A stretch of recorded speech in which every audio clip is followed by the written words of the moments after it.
Hey everyone and welcome back. Now in today's video we'll be discussing about the EC2 autoscaling. Now before we go ahead and discuss more about it, it is important for us to understand the concept of scalability. So scalability is basically an ability of a system to change in size depending upon the needs. So it is very important that whatever infrastructure that you create, that infrastructure should be able to scale to support the changing traffic patterns within your environment. So this can be better understood with this diagram over here, where you see that the traffic pattern during the night time is much more lesser when compared to the daytime. And this is something that you will see in many of the organizations. In fact, in one of the organizations that I have been working with, we were basically an m-commerce based website, and during the daytime we used to have millions of users. However, during nighttime that millions changed to few hundreds or few thousands. So what you want is that during daytime you should have enough capacity of servers to serve millions of users, and during nighttime you do not want that high capacity so that your overall cost can be looked into. So in such cases, what you want is you want to launch and remove servers dynamically based on the overall load of your website. So for example, let's say that you have a base of 2 servers. That means that 2 servers are always running 24/7. And you define 2 policies. First policy is that if the average CPU utilization is greater than 60%, then add 2 more instances. However, if the average CPU utilization is less than 30%, then remove 2 instances. So when you have such policy, then whenever a traffic load increases in your environment, automatically new servers get provisioned. And in a similar way, if the amount of traffic is less, then the new servers that were provisioned would be removed. So that specific capability is achieved with the help of EC2 autoscaling. So the Amazon EC2 autoscaling helps you to maintain application availability and allow you to automatically add or remove instances according to the conditions that you define. So if you look into this example scenario, you have minimum of 2 EC2 instances. That means that 2 servers will always run. Then you have a maximum of 10 EC2 instances. So let's say that if there is a high amount of users who are visiting the website, what is the maximum number of server that you want to launch additional? So that would be 10, and here the threshold is 50% CPU. So it can be like if anytime the amount of CPU is higher than 50%, then you can go ahead and launch few more EC2 instances.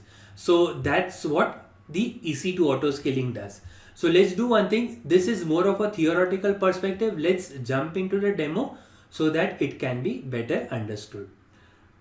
So what I have in today's video is I have a autoscaling which is configured, and you have one EC2 instance which have been created with the help of the autoscaling group. And what we have done is anytime a CPU utilization crosses a threshold, the autoscaling go ahead and it will launch few more EC2 instances. So before we go ahead, and let me quickly show you the configuration here. So let's quickly go to the new console.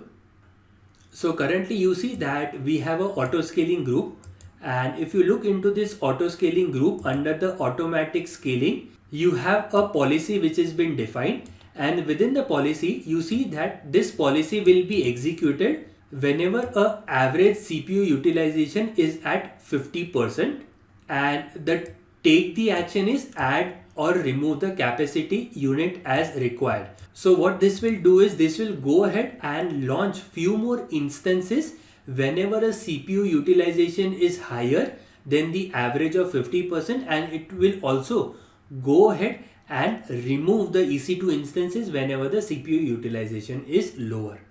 So currently for the EC2 instance, if you look into the monitoring, the average CPU utilization is very less. So what we'll do, we'll connect to the EC2 instance and we'll manually increase the CPU load, and we'll look into how exactly the autoscaling behaves. So let me just copy the IP address here, and from the terminal, let me go ahead and quickly connect to the instance. So we'll be basically connecting to the instance from 2 tabs. I'll quickly show you why. So let's go to the first tab here, and let's also switch to root in the second tab. Alright, so now we have the EC2 instance CLI in both the tabs that are available. So let's quickly generate a load. So I'll say dev on 0, and the output file would be dev of null. Alright, so what this will do, it will go ahead and generate zeros, and it will store it to the output file of dev null.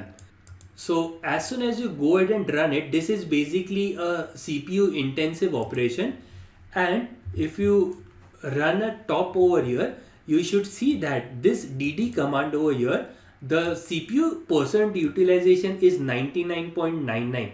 So this will go ahead and increase the overall CPU utilization. So let's quickly wait for a moment here.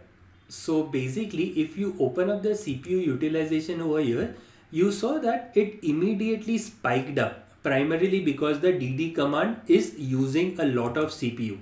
So let's quickly wait for a moment here. So it has been few minutes. Let's look into the CPU utilization yet again, and now you see that it has crossed 100%, and for certain period the 100% is constant over here.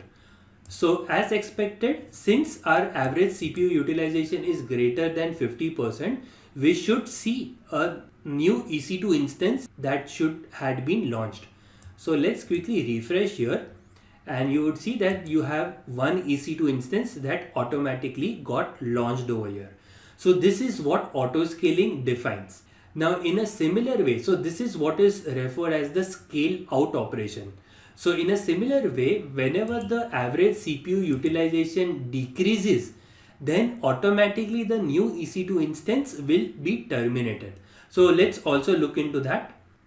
So let's go ahead and quickly do a Control C, and you would see that within the top you do not really see the dd command over here, primarily because we have stopped it.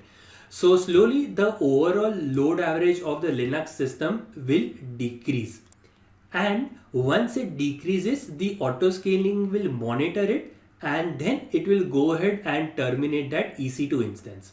So let's quickly wait for a moment here. So it has been few minutes. Let's look into the CPU utilization, and as expected our utilization is now almost 0. So let's go ahead and do a refresh, and you should see that the EC2 instance is now terminated. Alright, so I hope at a high level overview you understood what auto scaling does as far as the EC2 is concerned. Now at an initial level, it might look like a very simple and a straightforward service where we go ahead and define a CPU utilization, and based on that the auto scaling launches or removes the server. However, that is not so. EC2 auto scaling offers a lot of features which allows us to control things in a very granular way. So whenever you discuss about the scaling types that are available for EC2, there are a lot of scaling types that are available.